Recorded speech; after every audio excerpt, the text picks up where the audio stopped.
Nee. I found the devil. The devil? I found him. Really? Is this him? No. In this wheelchair? No. He's over here in this bucket. I kid you not. There he is. Mr. Sin! Oh my Not goodness. bothering us anymore.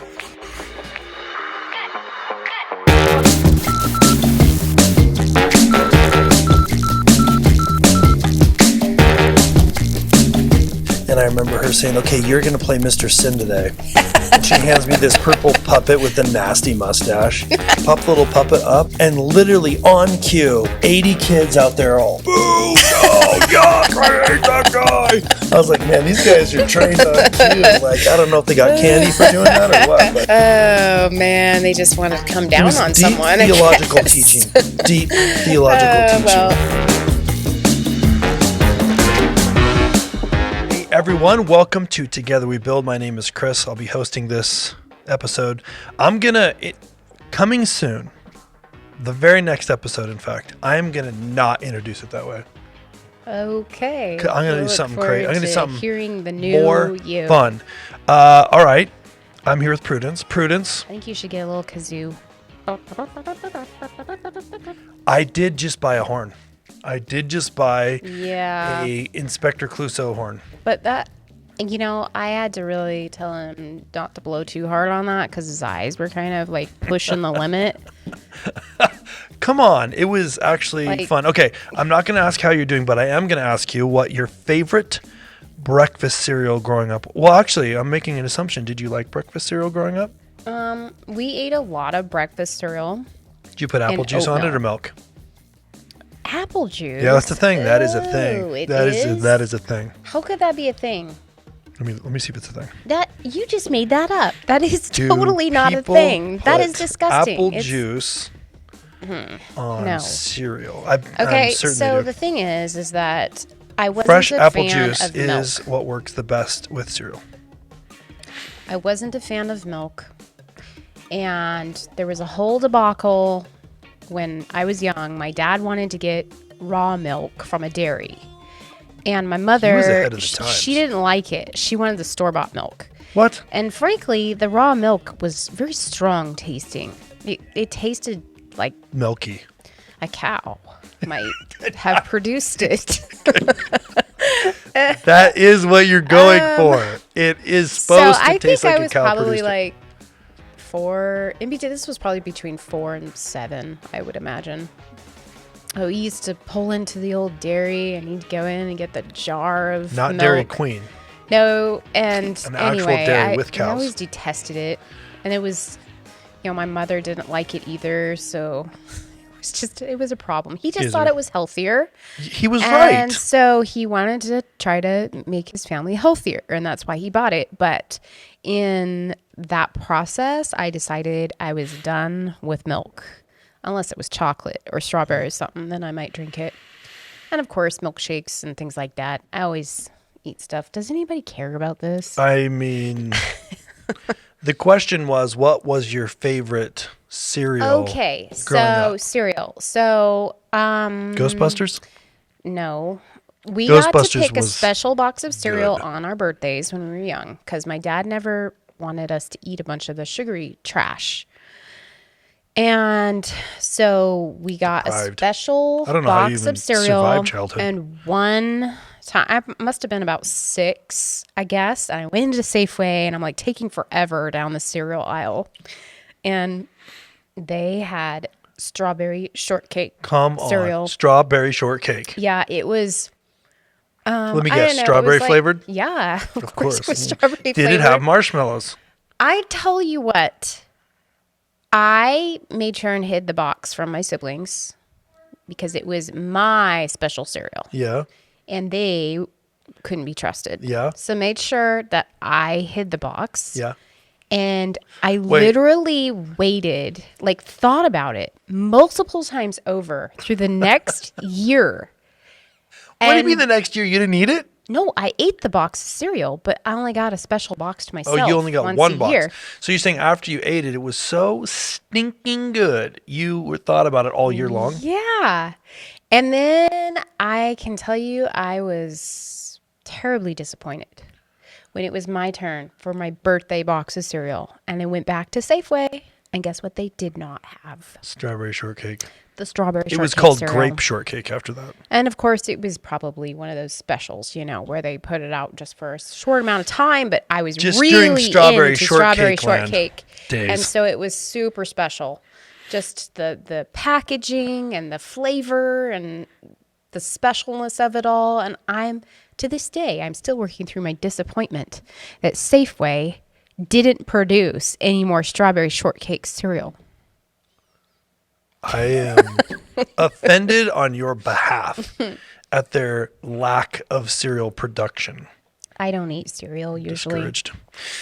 Today. So obviously the best cereal that's ever been made is Golden Grahams.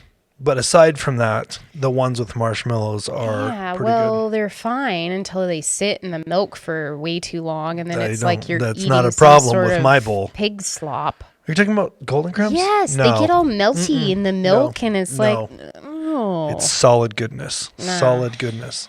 The one that gets nasty is Rice Krispies. That was such a scam. Oh my goodness. Snap, crackle, pop. They tried to make kids think it was cool. It was total mush. Hey, they succeeded because they're still out there. Yeah. I like Rice Krispies. It's money treats, laundering. No one actually likes Rice Krispies. though. Yeah. No, No, I don't. They're produced solely for moms to make Rice Krispie treats. Yep, and That that's is the what only I do. reason. That's what okay. I do. All right, let's move on to something more important, All right. like trivia. Okay. Okay, here's one for you. Yeah. This is my divider, so I can Do cheat. flamingos bend their legs at the ankle or the knee? The knee. They bend them at their weight.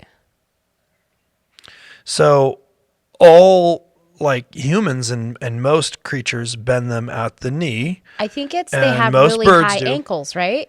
High ankle. Their ankles are so high, it's the knee. No, they bend their legs It's- at the ankle, not the knee. Okay, Okay, I don't but- like this but how could division they- between us. How could they have an That's why ankle they way look up so in weird. No, they don't have an ankle way up there. Okay. Actually, wait a minute. I'm looking See? at pictures Look of that. flamingos. Look at that. They're right there in the middle of their leg. So are they saying that that's their ankle? I don't know. Where's their knee? And their feathers?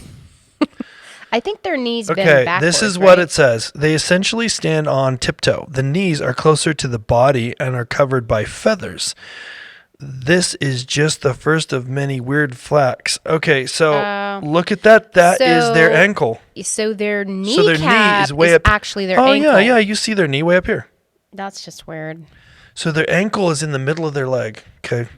Next time you're at a zoo and you see the flamingos, you're going to be like, what? Mind blown. What funny creatures they are. Okay. Hey. Why? Next trivia question. You ready? Okay. Why were roller coasters invented? To And when were they invented? It's a double header when? question. I'm gonna say the 1950s, Incorrect. 40s, Incorrect. lower. You mean older? Yeah, Yes. 20s, 10s, 1800s. So at this rate, you're just going to keep going till you hit the number. Yeah. So they were invented in the 1880s by a hosiery businessman, Lamarcus Thompson. Huh. I don't think I'd So, like to ride that roller coaster. Why were they invented? Because he wanted a stress release, obviously. Is that your final answer? Yeah. They were invented to distract Americans from sin. Sin? Yeah. This is what he said. Hosiery businessman Lamarcus Thompson hated that Americans were tempted by hedonistic places like saloons and brothels, so he set out to straighten up one of the most immoral places he could think of, Coney Island in New York. Interesting. There he built So- the very first roller coaster to give New York some good, clean fun away from the seedier pastimes. Interesting. Well, that's definitely, I mean, a distraction. So do you think it's still working? Well, yeah. People love amusement parks. Did you love amusement parks when you were young? Did you go to amusement parks when you were young? I think we went to Disneyland, maybe. I know we went once, maybe twice. How could you not remember? Well, I know we went once. I just don't remember if we went once or twice. We always did like the local fair, and they had some That does not count. rides that made me sick. Those are super sketch. Well, that was my experience anyway. Next question. When were ice pops, or as some people like to call them, popsicles, invented? And I don't know. A long time ago. like a million years. I mean, that's got to be like, you can just Come on, now. pick an icicle off a building and all of a No, sudden no, you have not an ice icicle. pop. When Like were ice flavored? pops invented? Flavored? Well, it just says ice pops were invented at a certain time. I don't know. I give up already. 1905, by an 11-year-old boy named Frank Epperson, accidentally. Accidentally. Yes. He He left left his soda juice powder outside? and water outside overnight with its wooden stirrer still in the cup. The mixture had frozen in the chilly nighttime weather, and so the Epsicle was born. He sold the treat around his neighborhood and a nearby amusement park and even patented the recipe. Years later, he changed the name to Popsicle because that's what kids called their Pops concoction. And if you like these weird facts, you don't want to miss these other. Oh, that's the pitch for the next blog post. Okay. Last one. Okay. Which can hold their breath longer, sloths or dolphins? Now, the fact that I'm reading this question It's in got this to be way sloths. makes it very obvious the answer is sloths, obviously. Yeah. By slowing their heart rates down, sloths can hold their breath up to 40 minutes. What? And dolphins need to come up for air after 10 minutes. That is very strange. That is strange. Last bonus one. A woman was elected to Congress before the women's suffrage, which is crazy, actually, if you think about it. Also, extra bonus one. Fruit Loops, since we were talking about breakfast cereal, Fruit Loops are all the same flavor. It's just the different I dye can agree colors. with that. Like, my memory is It doesn't going back matter over if you the could different agree with it. flavors. It's just the truth. I know. Well, that's true. I know. Fruit Loops I'm are all the just same saying. color. Or all the same flavor. They're not all the same What a color. They're trick different of colors. the mind that they made them all different colors. But Skittles are different flavors. And are M&Ms different flavors? Let's look it up. No, they're not different flavors. I mean, they come in different flavors. Oh, that's like Kimberly. caramel Kimberly, and are peanut M&Ms butter. different flavors? They come in different flavors, but they're all the same. She It's says just they're all the different same. colors. Kimberly says they're all the same. Sheila wasn't sure. She gave me a look like I don't know about that. Skittles are different. Yes. So that is Yeah. our trivia. I think we should move on to something more important. What do you think? Yep. Why don't you tell the millions of people what we're going to talk about today? Dear millions of people, we're going to talk about the topic of responsibility. Yes, the And while responsibility. this seems like a very, what would you call it? Boring? Boring, juvenile It's not boring topic. at all. It's definitely not boring. I mean, we use this word all the time, right? All the time. I mean, if you're a parent, you do. So we're very familiar with it. But I think that we kind of need to explore this very familiar word Yes. in a more intricate way because this is a topic and a word that I feel like we're having I feel like we talk more about it than actually put it into action. I feel like we're having a crisis today, a responsibility crisis in our culture. Yeah. I think that's fair to say. Literally a responsibility crisis. Okay, so Let's dig into it a little bit. Like the proper definition of the word responsibility, and let's kind of touch a little bit about what other words are like relatives of that. Relatives. All right. Responsibility, the definition, noun, the state or fact of having a duty to deal with something or having control over someone. The state or fact of being accountable or to blame for something. The opportunity or ability to act independently and make decisions without authorization. A thing that one is required to do as part of their job or legal obligation, like a responsibility. Yeah, I feel like mostly we associate it with duty, task, function, job, role, place, charge, business, that sort of thing. Mm-hmm. Yeah. So this really stemmed from us having a discussion about what appears to be literally a responsibility crisis. I feel like we're literally in a responsibility crisis. What do we mean by that? What we mean is that culture has shifted and is in the process of shifting and has been probably for, I don't know, probably a long time, but at least 20 or 30 years away from personal accountability and personal responsibility.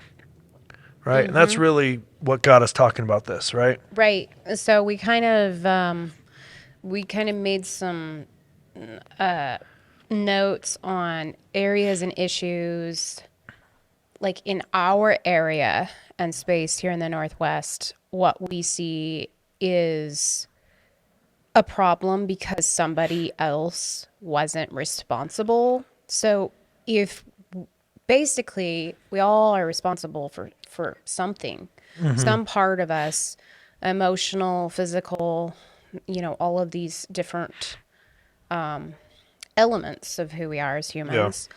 And when we aren't held responsible and made to be responsible, then somebody else has to take responsibility for the lack that that person decided not to have. So you're saying typically somebody's got to pick up the slack. Somebody has to pick up the slack. And that's the problem here is that we keep passing the buck to someone else and we don't do what we're supposed to do. We aren't pulling our weight.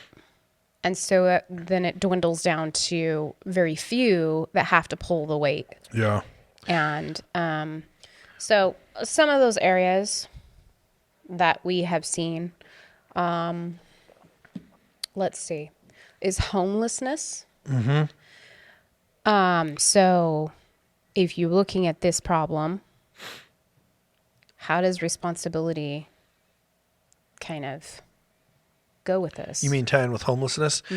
I think, when we first were talking about this and I started letting my mind go, responsibility, wow, like that is a massive problem. Like that's why I said crisis, like that's a massive problem. I started thinking, which we can dig into and talk about homelessness and things like that, but I started thinking, well, why is it going away? And I feel like it's kind of tied to that whole thing, which we've talked about before, that there's no absolute truth. Because if you remove absolute truth, then am I responsible or not becomes a question instead of an obvious responsibility. So there's nothing to anchor responsibility to. Right. There's no purpose or point. There's no purpose. If there's not an absolute truth, if I have a truth and you have a different truth, whatever you want and whatever I want, then there's nothing to tie that responsibility to. So then why is there a crisis in truth? Like we grew up believing that there's only truth. It's either true or it's not true. There's not like a Prudence truth and a Chris truth. There's just like truth. Well, the attack on truth is really coming from the desire to remove God away. Like if I can remove God, then I can remove truth. And if I can get people to believe that there's different truths, then there's no God. Right, because God is the anchor for truth. God's the anchor for truth. So really this lack of responsibility or kind of a removal of the ownership of responsibility actually comes back to trying to remove God out of the picture. Right? So to bring it back to your question about homelessness, right? So if you think about homelessness, they say, well, there's lots of factors, okay? So we don't want to talk about the exceptions. So there's some people that are homeless out of no choice of their own, okay? We're not talking about those. The majority of the homeless situation has to do with a a lack of desire to do the work necessary to create a home for yourself or living conditions. Yes, there's drug use, there's mental instability, and there's some people that really just either temporarily or for whatever reason it's out of their control. But if you take most of that stuff, if you take that stuff aside, most of the homelessness is just a lack of desire to do what it takes to have a home. I'm not saying everybody can have a home, but to have a place to live. Right. And that's a responsibility issue. And then the flip side of that coin is people aren't taking responsibility to help people in that situation either. It's like a double-sided issue. Yeah. Well, it's definitely a complicated one because whenever there's addictions involved, it just becomes way more complicated. Oh, yeah. And there's fine lines of enabling and helping. Right. Right. So, there's a responsibility for people around people with addictions to possibly try to help encourage them to get help. But then there's also the responsibility of the person to want to help themselves. Yeah. So, and in both cases, it's just kind of progressively grown to be a bigger and bigger and bigger and bigger issue. yeah. And culturally, in the cities with the most difficult time with personal accountability and responsibility, it's just like the worst examples of homelessness exist there. Now, again, this is a super complicated topic. So we're not pretending to like be doing the topic of homelessness justice here. It's just a great example on many different sides of the lack of responsibility. Mm-hmm. So then other areas that we identified was the topic of abortion, and how abortion is prevalent because people are not being responsible Yep. with their bodies. Right. And it starts with that. Yeah, it's another super complicated situation. So there's lack of responsibility from actual women with regards to abortion. There's even a bigger lack of responsibility, in my opinion, from the men that are involved, because somehow it seems like people only think women are involved, but It takes two to tango. yeah, it's a dual tango issue.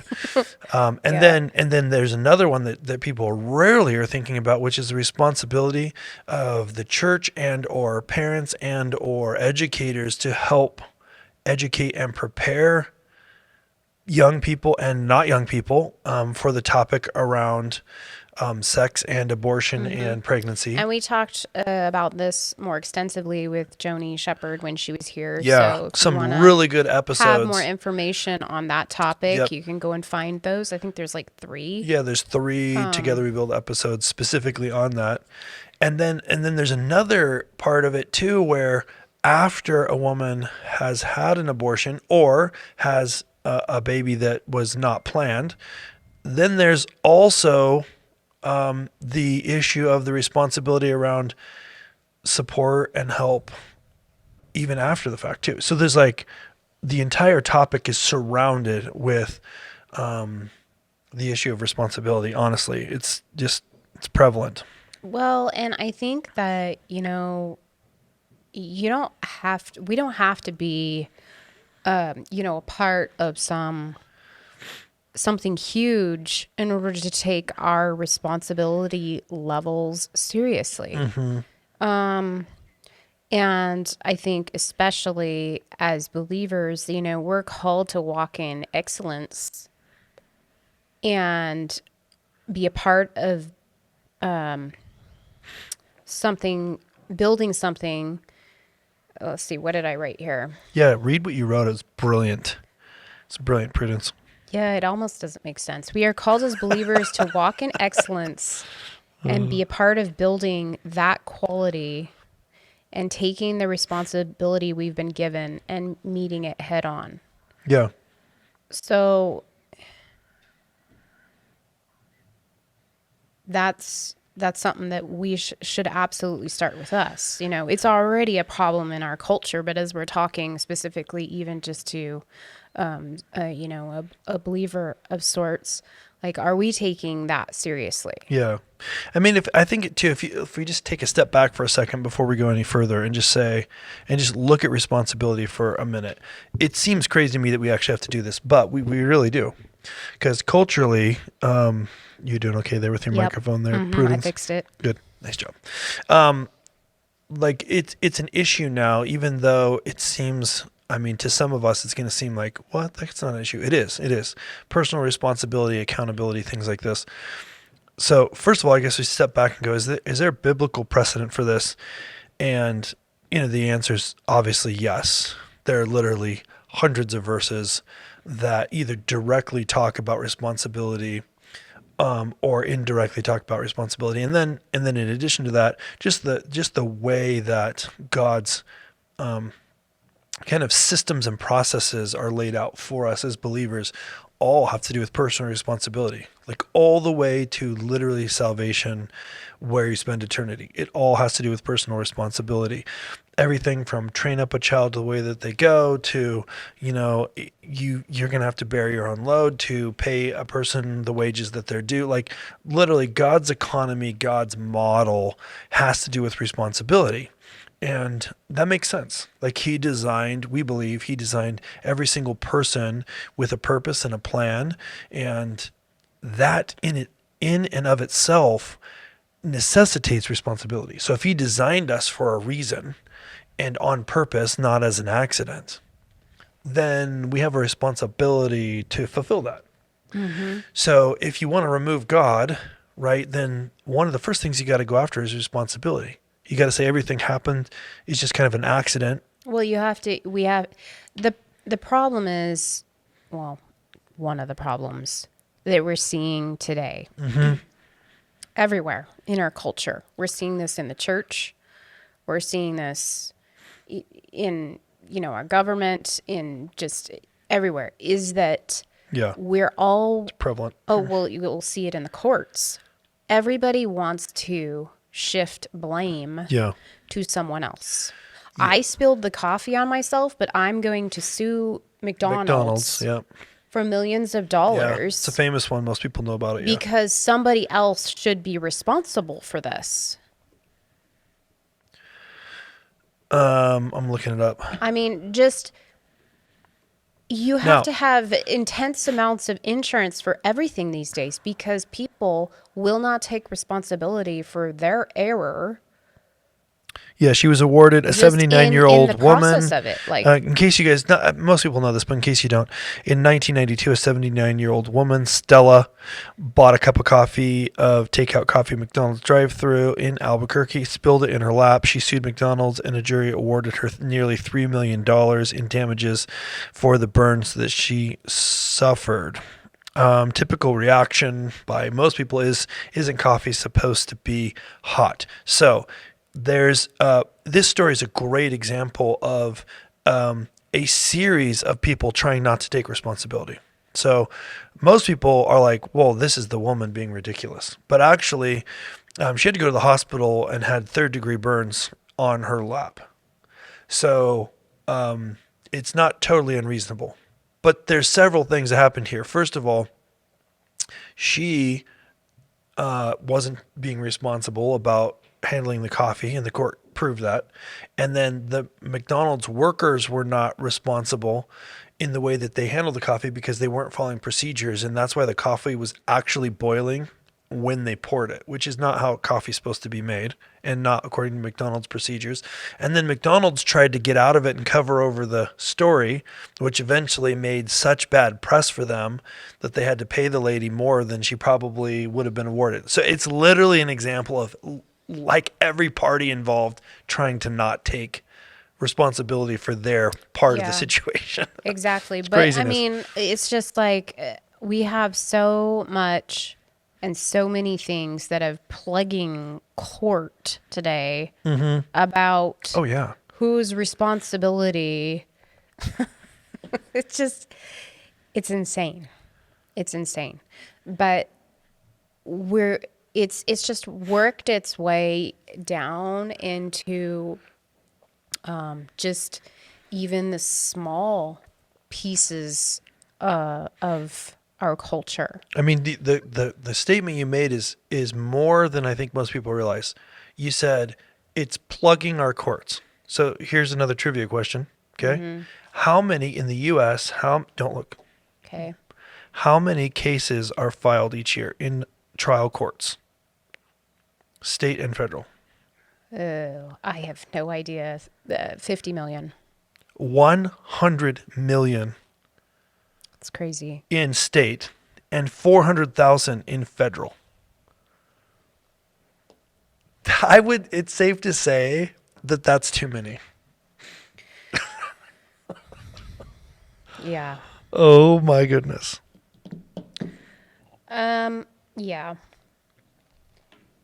It's just, I think that this is one of the things that, especially as our kids have gotten older and are still in like the state of, hey, I need you to do this, this, this, and this because I have to be gone today to do all of these other things.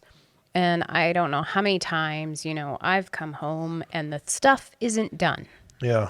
And now I have to give them a speech. And the speech goes something They like do love the this. speech. They're like, Mom, give us that speech one more time. No, but I always tell them, I'm like, hey, I have things that I have to do. And when I ask you to do these really simple tasks, you're helping me do my tasks. If you don't do your job, then I can't do my job.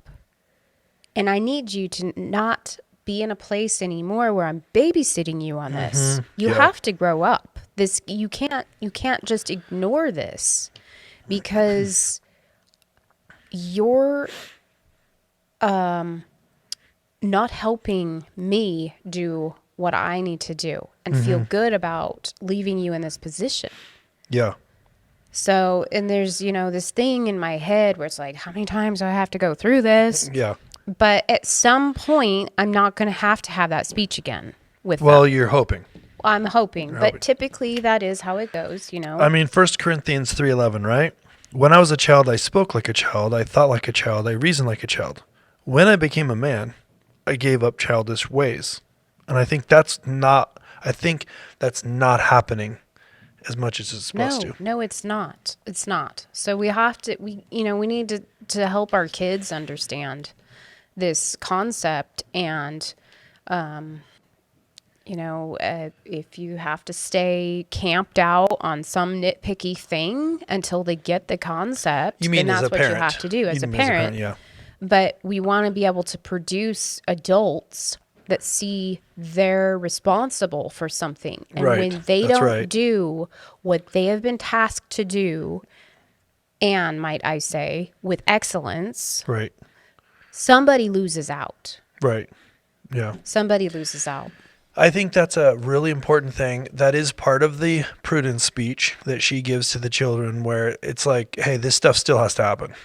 So when you don't do your part, somebody else has to do your part and their part. But I feel like that's one of the things that's missing. So there's this meme. I should try and find it and then put it like in the show right here, where it's the Not My Job award, and they got like the dead possum that the pavement line painted right over. Oh, yeah. I've seen that. Like they don't even bother to get look, out. I know you didn't want to scrape that thing off the road, but now the line goes over it. I should find that right now while we're looking. But I feel like that is a thing. That is a good picture of the way most people are thinking now. Well, it's not my job, or I was told. We manage events here at Eagle Mountain, and I always have this little speech where I say, hey, during this event, I don't want to hear the phrase, I was told. Because that whole I was told phrase usually, sometimes it's totally reasonable, but most of the time when someone's saying that, they are trying to say, this wasn't my job. They're trying to circumvent having responsibility. Now, a lot of times things weren't their responsibility, but they saw an issue and then they didn't deal with it, and then they, or whatever, and they are saying, well, I was told this or I was told that, as an excuse for not handling something. Yeah. And it makes me crazy. Well, and if we cannot do the small tasks and conquer the levels that we are on, we can't be trusted to go to newer things, to bigger things. Yep. You don't get that. And, you don't really need a college degree anymore to step up in your job and to get promoted. Exactly. This one's even you better just have with to, the tree but branch. they can't see that. I'm going to show them. Okay. I'm gonna put these in there. See the tree branch? Yeah, it's nuts. So what I'm saying is that before I was interrupted. I didn't mean to interrupt you. It's just, this is a great picture. I don't know what I was saying. I honestly don't know what I was saying. I was told. That's not my job. Oh, but I mean, more than just like in your job situation, let's talk about our responsibility to manage ourselves in our own emotional growth, in our own spiritual growth. What responsibility do we have as individuals to take charge of that? Yeah. You need a babysitter to do that? We need to stop this nonsense. Yep. Like scripture says, grow up out of having to have someone breathe down your neck to make sure that you do your job. But not just do your job, do it with excellence. Yeah. And then go the extra mile. I mean, it's not like this is a new problem, right? Like, this goes all the way back to the garden, right? The man said, the woman who you gave me, she gave me the fruit. Yeah, so Adam started this blame game. Well, and then Eve blamed the serpent, right? Yeah, So yeah, this is totally not my job. Nobody wants to take responsibility It's not new. It's definitely not a new. It's not a new thing. Yeah. So, and we've all been in these cases where we have been on the losing end because somebody didn't show up for their responsibility. All of us have been in those situations somehow, and it's more ramped up since these, even these COVID years where people won't come into work. Right. We can't find enough help. There's you show up to the restaurant and it's closed because people don't show up for their jobs. Yeah. Yep. And so it's become even more prevalent, even recently. But, you need to think about like what happens when even in just the smallest tasks. And I mean, I'm thinking of even just like church culture, when you're a volunteer and you say, yeah, I'm going to do this job. And then you just don't show up. Yeah. Or like which, something believe it or not, happens a lot, actually. Something better comes along or something. We're not talking about an emergency here. We're talking about, I've just got offered something better. Yeah. Or I don't feel like it. Or this or this or this. Somebody has to fill that job or people lose out. Yeah, for sure. So you're literally past taking your responsibility and giving it to somebody else. Yeah. When it was yours. Let's dig into that a little bit. Let's talk specifically about the churches that we're attending. Like, I'm assuming that most people that are listening to this aren't staff at a church, but they attend one. I think most of the people that listen to this show aren't staff but attend churches. So like you're going to some kind of a facility, some kind of an organization, and they're providing a bunch of services, whether it's a service on Sunday or maybe they have lots of stuff. Maybe it's a larger church and they do all kinds of stuff. That is run by a small, typically, okay, maybe there's some exceptions, but typically a small handful of paid staff, but everyone else that works together to make that happen, in most cases, is a volunteer. So like, without each of those people taking personal responsibility, that doesn't happen. And then what is your part as a consumer of those services of responsibility? Right. Yeah, exactly. Are we just consumers? Or are we contributors? Because being a contributor is a part of every human's responsibility. In Galatians 6 whatever 2. sphere you are in and walking around in, you are responsible for that space and how you are contributing to whatever it is. Yeah, I mean, like Galatians 6 2, bear one another's burdens and so fulfill the law of Christ. Like it's literally in Galatians, the way that they're talking about it there is as it's fulfilling the law of Christ. So that's a very strong call to be doing your part, each person carrying their part. Well, and I mean, we have a huge problem in today's, and I'll just speak on behalf of like the church culture, is that nobody wants to commit to anything. Yeah. And if they do commit, it's halfway. It feels like, there's a Yes. problem with commitment. And I think that's just a little branch off responsibility, Oh, yeah. is just feeling like they don't want to commit. Oh, it's 100%. Because something better might come up Yep. and this and this and this. But, we all hands have to be on deck. Right. You just That's right. You That is can't- absolutely right. You can't just come and sit and consume your whole life. I Yeah. mean, there might be times for rest. Oh, there's There's times for seasons rest. for You have to have rest. balance, but the people that are working can't rest unless everyone's also carrying their load. Yeah. Right? So every single person needs to say, what is my responsibility? How can I step up? How can I, and this can be in giving, this can be in service.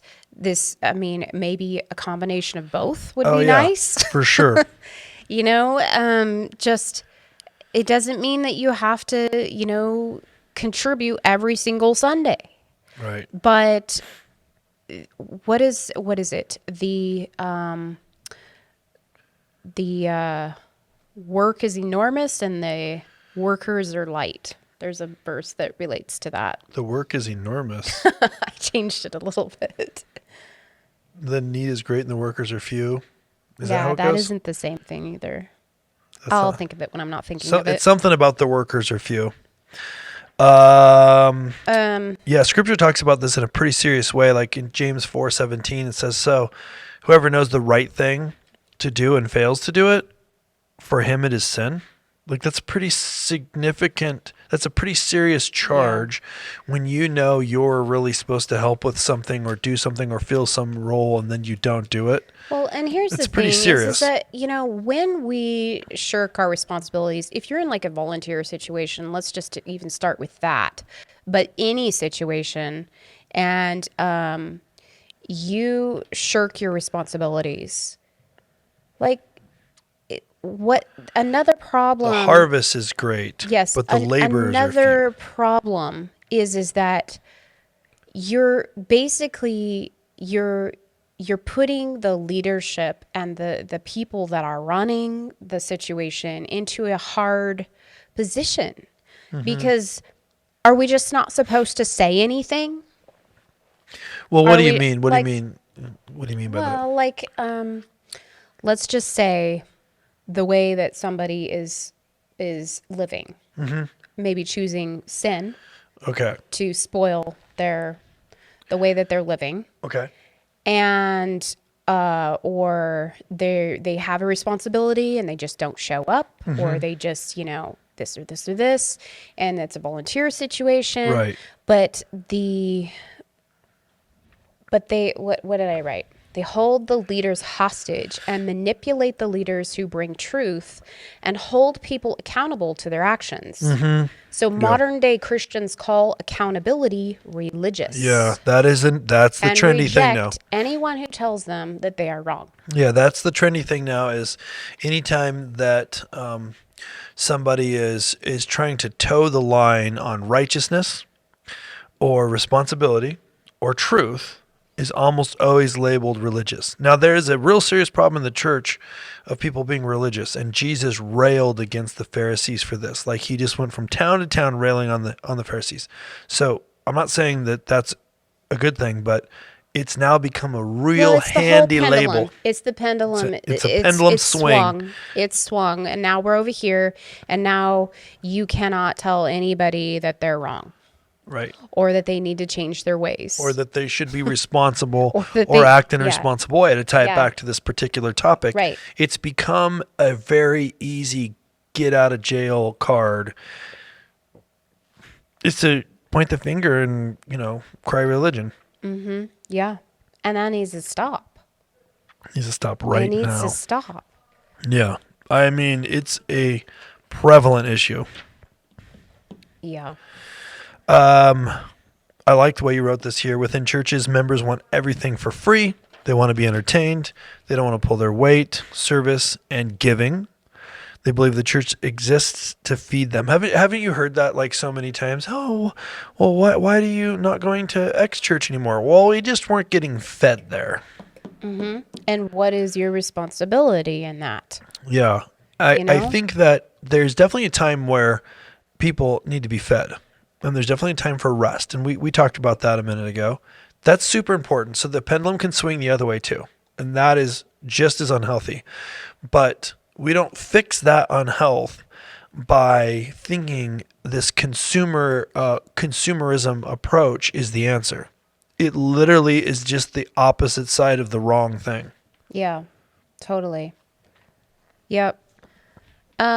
So what did I write here? Lots of good stuff. Lots of good stuff here, Prudence. Would a world look like?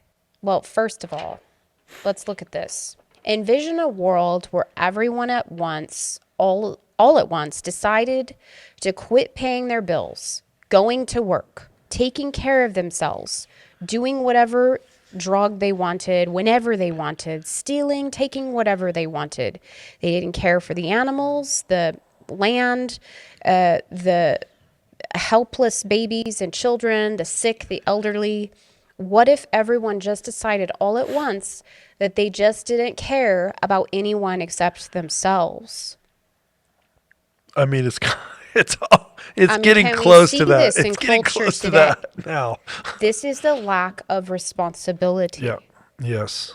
And slipping into this mindset that the only thing that matters is what makes me happy. Yeah, it makes me feel good. What makes me feel good. And thinking only inside this bubble. So there's we don't have tons of time left, but there's a flip side to this real quick too, is that this is where culture's going, by the way. This is absolutely where culture is heading, like a speeding bullet train. That, just so you know, especially for the young people, that is a really powerful competitive advantage. Like the jobs, the leadership, the position, the opportunity, it's going to go to the people that do take responsibility, because it is so rare. Like I think about our daughter, our oldest daughter. She is like had promotion after promotion after promotion at her job just because she works hard. Like she's smart. That's what I was going to say. Oh. Is that you don't even need a college degree to go up in your job anymore. Because it's so hard to find hard workers that take responsibility. Yeah. You just get someone that takes their responsibility seriously. Yeah. And works hard and is willing to grow, and they will move up. Yeah, like she, I mean, she's very smart, but I feel like the reason that she's gotten 7 promotions in 1 year is just because she's working hard. Like she works hard, and that's so rare that they see that, and it's a big competitive advantage against the other workers, which is super sad. I mean, it's great for her, but it's sad that is such a powerful advantage. And it's because this is a widespread cultural problem. It is a crisis of responsibility. I really believe we are living in a crisis for truth and responsibility. I mean, they're separate episodes. Right. We can talk about truth at a different time, but people are desperate to be out from under responsibility for their actions, for their choices, for themselves. They want their college debt paid off. They want free health care. They want free everything. But somebody has to be responsible to pay for that. I mean, obviously, somebody has to be responsible for it. But somebody else has to be responsible for paying for that. Yes, somebody else. Somebody that's like a short white guy should be the one that pays for everything. So what would it look like if we all understood what our responsibility was and if we all showed up in those areas? Okay, of so let's back responsibility? up a second. So the first picture you painted was, what would it look like if everyone stopped taking responsibility fully? Right. Because if you can do it, certainly I can do it. Yes. So I think we're seeing what that looks like because society and culture are headed in that direction. So imagine for a second if it went all the way. Like, it's bad. It's super bad. Like, just imagine for 1 minute if everybody didn't go to work for 1 week. Like, no garbage, no electricity, I think we got no water. a little bit of a taste of that during the COVID shutdown. It would be, but still, like, things still happened. Like, there was still water. Right. Like for example, this is super crazy. LA County or LA Basin area, the whole area of Los Angeles. I have to look up the exact thing, but it's something like this. I think it's like, 4 days. 4 days, if they were cut off, hundreds of thousands of people would die. And that's just from the water not being able to be treated. Like, it's that big of a deal. So if everybody just universally stopped doing their jobs for 1 week, it would be catastrophic. But that's where we're headed. So then, Prudence, you're saying, okay, what's the flip side of that? What would it look like if everyone fully took responsibility for the areas of influence, the areas of responsibility, the areas their job, everybody fully did. Let's start with our families. Mm-hmm. How many fathers aren't stepping up to the plate and taking responsibility? Right. Husbands. Right. Wives. Mothers. Children. Well, and we have to start with these guys because the children will see and they will follow examples. You don't have a leg to stand on if you are a hypocrite. Right. They can see right through that. So you're saying, okay, what bad news if everybody stopped all at once, but what would it look like if everybody did take responsibility? Yeah. It would be crazy. It would be. What if every father, every mother, every grandparent, every politician, every business owner, every employee took full responsibility of what they've been given charge over? Mm-hmm. I mean, it would be overnight, the world would be transformed. Yeah. If every leader, president, I mean, just think about that for a minute. Yes. What a wonderful world. It would be overnight, the world would be miraculously shifted. Yeah. So, I mean, at the heart of almost every issue is someone not taking responsibility. So, or using resources irresponsibly. That's because really let's good. We just talk about the government and how they use our resources irresponsibly. Yes, it is crazy when you start going down that rabbit trail. Mm-hmm. But this all starts a lot while we're being raised, how we were raised, how we're raising our kids, because we are training the future government leaders. So if we can't train our kids how to use the family resources responsibly, right, they're not going to know how to do that when they're an adult. That's right. And if they get put into a place of power, guess what? Not going to go good. Not going to go well. Not going to go good. Okay, so let's pivot that in 4 minutes and 20 seconds into what should people do about this? Because when you start talking about, the presidents of countries, taking their responsibility, the CEOs of companies, it's real easy to go, yeah, that's right, those guys. But let's bring this down to a practical level. we talked about responsibility for 45 minutes. What's the takeaway? The takeaway is to maybe take a look at everything, every area that you're involved with, Yeah. that you have influence in, that you have any responsibility in. Are you, and looking at all of those areas and saying, am I doing the very best that I can do here?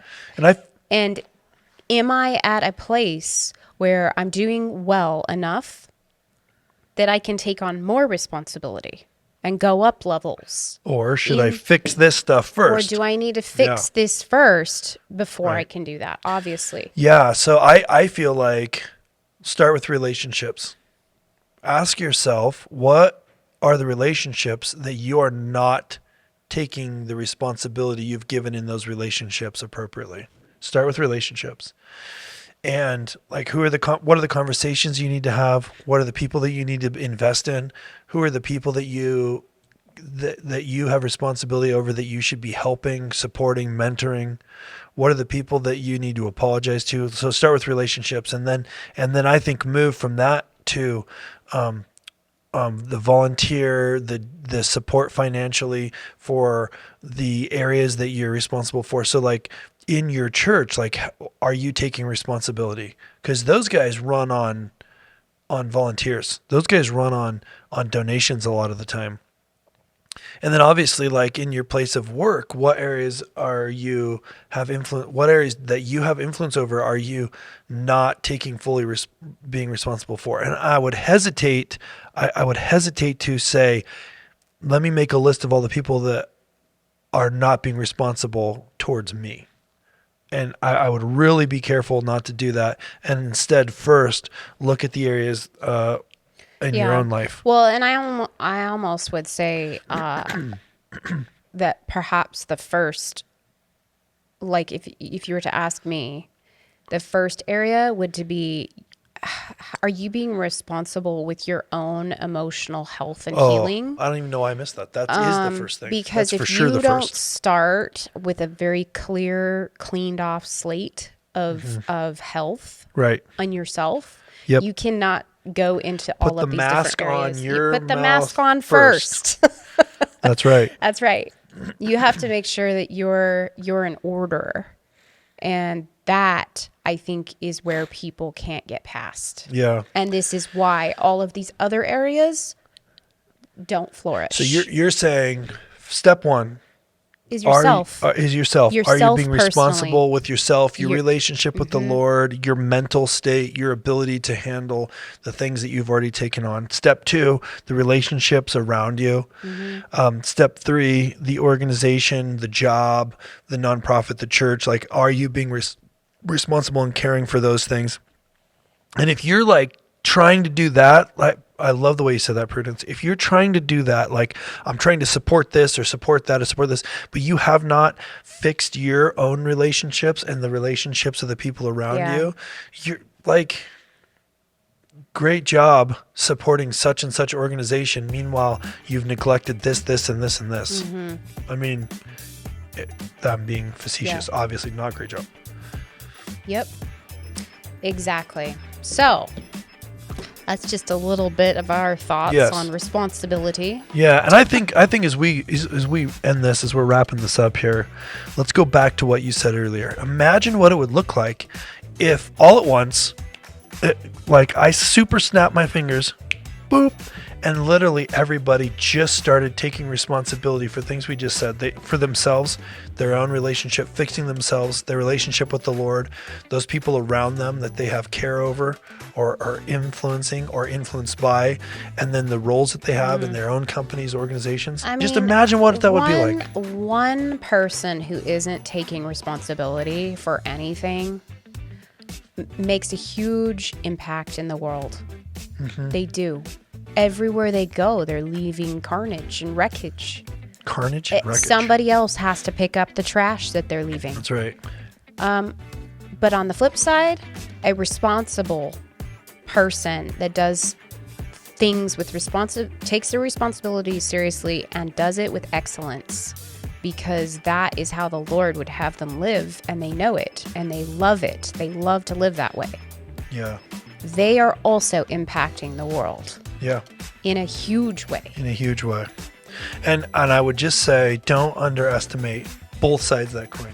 Yep. Don't underestimate the impact the lack of taking responsibility has, and don't underestimate the impact that you can have by really taking on responsibility, not others, but your own.